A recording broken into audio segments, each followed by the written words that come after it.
What's going on? Welcome to QVO Games. My name is Juan. Thank you for being here. I appreciate it so much. This video is going to be about the games coming to retail the week of January 21st. We have a pretty cool lineup of games I'm excited to talk about. Some of these games came from Kickstarter. Some of these games I've been looking at for a while, and they're finally coming out to retail. Really pumped, super pumped, actually. Let's get this video going. Let's start talking about some games. Keep in mind, covering the games coming to retail in the US. Also keep in mind these games, if their release date changes, I'll make sure to update you about that change in its new respective video. Let's start talking about some games. First things first, coming out to you January 23rd is going to be Skyrockets by Parkade Games. Skyrockets, if you played Kites, this is a continuation of that. So it's from Kites, now Skyrockets. Skyrockets just makes it a little more complex than Kite is. I was a big fan of Kites. I love real-time games. I think they're really fun and chaotic, and I love it with like max player count usually. I just think that's like always the funnest with some of these real-time games. In Skyrockets, there is a festival going on, and you're trying to keep a display of fireworks in the air. As you're doing so, you're trying to make sure that people don't get bored. And if they get bored, your stars start flipping over and people are on their phones now, right? In Skyrockets, you're going to be playing cards, and the cards you're playing down are going to help to keep these timers in the background you see. They're a little blurry in this one, but these timers up, right? You don't want them to kind of go down. And each timer has like a specific amount of time it goes down into it. Like some are less and some are more than the others, how fast they go down. So you want to keep that in mind as you're playing. And here's actually one person who's on their phone now. And when you put these cards down, you have a yellow and a green. Sometimes you're going to flip the yellow and the green. Oh, there's a purple and a red. You're going to flip over the purple and the red. This game is actually so much easier to explain if you play the game. I haven't played the game, but I watched a couple of videos and stuff like that. Oh, yeah, definitely a game that it just makes more sense when you watch it played instead. There's been a couple of videos and reviews about this game. It looks super fun. I like real-time style games like this. I think they're super fun and chaotic at the max player count. I think that's always the best when you play these games, at the max player count. This is going to be Skyrockets Festival of Fire. Coming out to you on January 23rd by Parkade Games. Check it out. It's one I'm really pumped about. Coming up next is going to be Cloud9, A Game of Wonderful Things by Pink Tiger Games, coming out to you on January 24th. This game, the way I explain it is like it's a very feel-good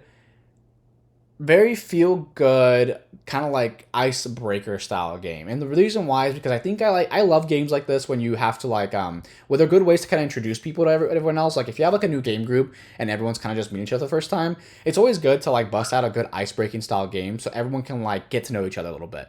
And I think this game does that very well. In this game, it's a very easy, simple game. In this game, you're going to be trying to build out cards in front of you of 9 things that you like. And the 9 things are going to come from a market of cards. And the market of cards have questions like this. Sweet treats. What's your go-to favorite sweet treat? When's the last time you had it? Right? And you would say, I have no clue. I'm not a big sweets guy. Chocolate. I love chocolate. I do love chocolate, though. I love chocolate. I had it, I think yesterday was like I had it in like a chocolate cheesecake. And you would add that card to your market. Cool, easy, right? And then you go around, but however, there are also action cards, and the action cards do have different things. For example, this one, action card, the win, all the clouds are blown away, replace the sky with 9 new cards. Refreshes the market a little bit.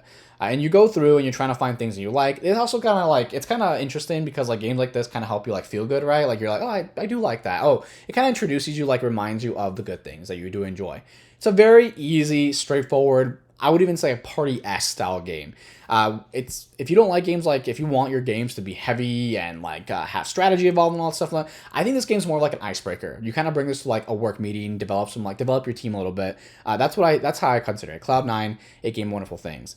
It's neat. I like it. I like games like this. I think they're very good icebreakers. They're fun. So take it for what it is. It's a very simple game. Coming out to you on January 24th, Cloud9, A Game of Wonderful Things by Pink Tiger Games. Coming up next is going to be Groo the Game by Steve Jackson Games, coming out on January 24th. Groo the Game. This is actually like a redo of an older game, and they're bringing it back in, like kind of redone and stuff like that. Also, it's based off a character from Mad Magazine. I am not familiar with Mad Magazine in any way, nor am I like, I've never watched a TV show ever, so take that for what it is, but the game does look fun.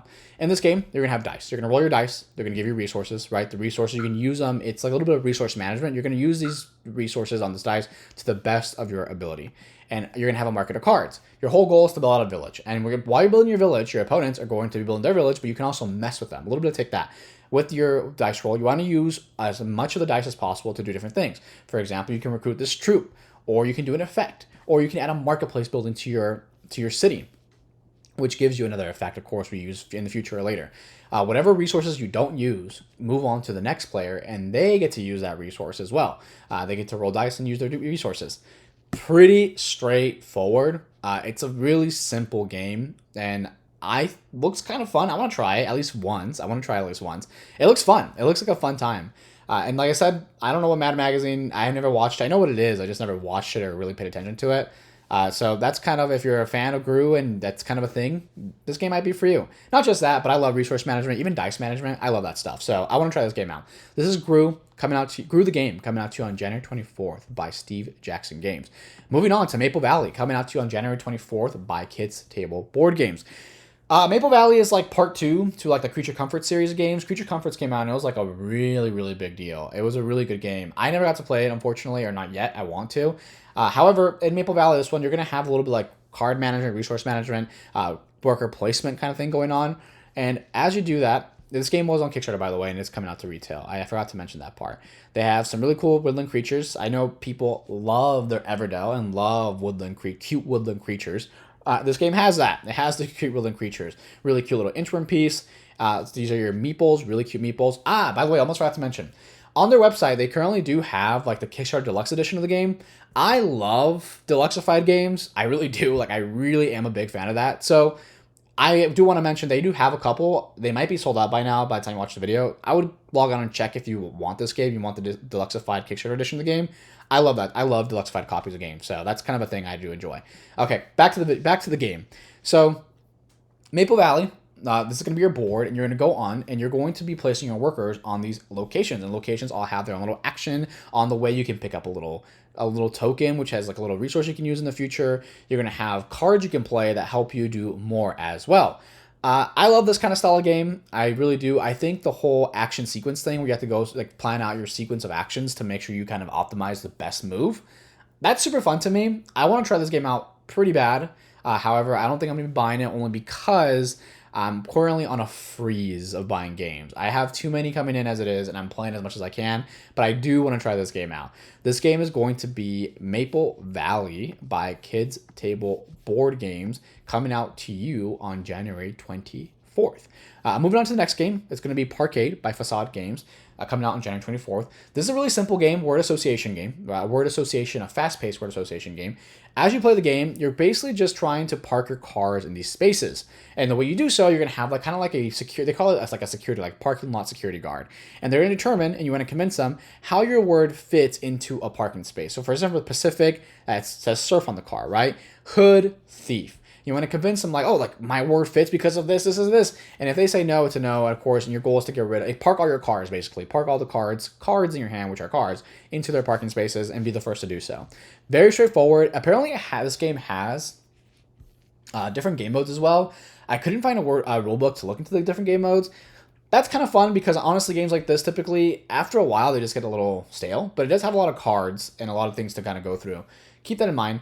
There's different cards, different words, different game modes, which is, yeah, this is like a really fun, wacky, I love word association games. I'm really bad at them. I just cannot come up with like words like that on the fly usually. I am really, really bad. Even spelling the words out sometimes is like really difficult for me. But this doesn't have the spelling part involved in it. So like Scrabble, I'm not really good at Scrabble. I do like playing Scrabble, but I'm probably not going to get like the 15, 16 word double, triple point score. It just doesn't happen with me.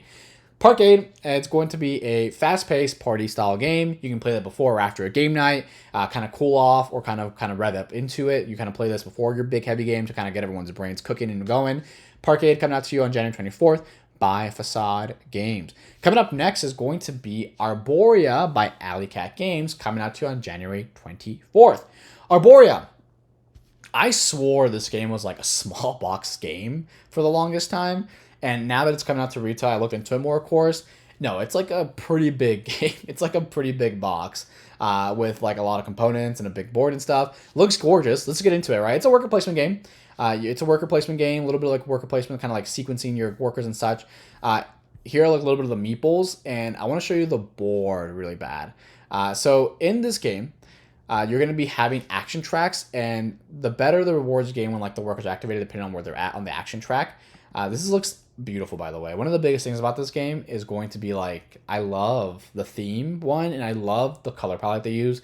I love how like they just went a little bit wide, right, broader with the color palette, but it works and it fits. And I think that's like something like a lot of board game design, like not designers, a lot of board game like graphic artists, I guess you consider. Like it looks so nice and it flows, right? It has a really nice smooth flow to it. When I'm talking about the art, I love that about it. Compared to like some other games that use like 4, 5, 6 colors, and like sometimes the colors just they do work, but it just looks very like it makes the board look a little stale or bland. This is done really well. I love the design of this game. The playable presence on this game is going to be excellent. This game reminds me of Bitoku a lot as well. However, let's keep going. On the side, you have your victory tracker, right? And you're going to be putting your placement, your workers down, and each worker you put down can optimize you and get you a better reward depending on where you put it and how you put it down. Your board, of course, is going to be something else. There's going to be a lot going on here. I don't want to go too deep into this only because like there's a lot of very typical Euro aspects of this game, and it's done before multiple times. Doesn't mean I don't want to play it. I do want to give it a shot. I really bad just want to try it one time at least. However, it's pretty standard. You're going to go in, worker placement. The worker placements are going to give you resources. You're going to use that, and you're going to even take the action, depending on what the action is, not just resources. You get an action, and you do the action, have it be on your board, your player board, on the side, have it be on the board itself, and you're going to get victory points. You're going to want to get the most victory points by the end of the game. That's kind of the gist of it. It's very Euro to me. Nothing wrong with that. It's really interesting. There are rule books and videos based on this already. I would definitely check them out, only because sometimes these games can be pretty massive and very like they can be a little difficult to learn, and sometimes people get turned off by that. I won't lie, it takes me a while to learn these games, at least a couple hours. And that's why having someone teach me is always like the best part of like when I get to go out. It's like a game night and have them teach me Arborea. This Arborea by Alley Cat Games coming out to you on January 24th. We're at the end of the video. Thank you. Thank you for making this far into the video. I appreciate that so much. Making it this far just helps the channel grow a little more, gets the word out there, however how long you've clicked onto the video and let it go. Thank you for watching the video. I appreciate it. If you made it this far into the video, if you don't mind dropping a comment, like, or subscribe, that would be awesome. Let me know in the comments, what game are you picking up? Is it one of these 6 games that I mentioned today? 6 games? 6 games I mentioned today? Or is it going to be a different one? Is it one that maybe you've been saving up your money for and you're finally ready to buy it, right? You put money away to buy this specific game. I want to know. Let me know. Let me know in the comments. Thank you for watching the video. I appreciate it. Have a good one.